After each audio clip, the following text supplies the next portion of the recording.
બનાસકાંઠાના પ્રવેશદ્વાર ગણાતા ડીસા શહેરમાં વિકાસ કાર્યોની હારમાળા વચ્ચે આજે એક વિચિત્ર પરિસ્થિતિ જોવા મળી હતી।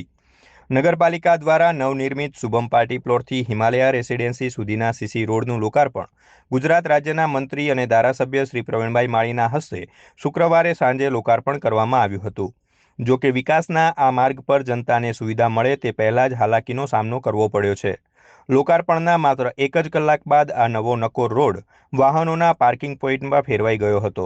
આ વિસ્તારમાં આવેલા ખાનગી પાર્ટી પ્લોટમાં પાર્કિંગની પૂરતી સુવિધા ન હોવાના કારણે અહીં આવતા પ્રસંગોમાં લોકો પોતાના વાહનો રોડની બંને બાજુ આડેધડ પાર્ક કરી રહ્યા છે, જેના પરિણામે લાખોના ખર્ચે બનેલો આ રોડ અત્યારથી જ બ્લોક થવા લાગ્યો છે।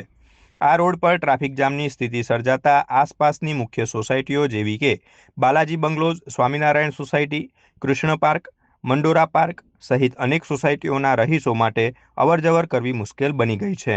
સ્થાનિકોનો આક્ષેપ છે કે જો શરૂઆતથી જ આ પરિસ્થિતિ હોય તો આગામી લગ્નસરાની સિઝનમાં આ માર્ગ પરથી પસાર થવું અશક્ય બની જશે।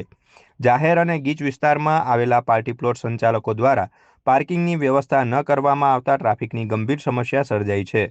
આ બાબતે નગરપાલિકા તંત્ર અને નાયબ કલેક્ટર શ્રી દ્વારા તાત્કાલિક દખલગીરી કરી આડેધડ પાર્કિંગ કરનારા અને પાર્કિંગની સુવિધા ન રાખનાર પાર્ટી પ્લોટ સામે કડક કાર્યવાહી કરવામાં આવે તેવી લોક માંગ ઉઠી છે।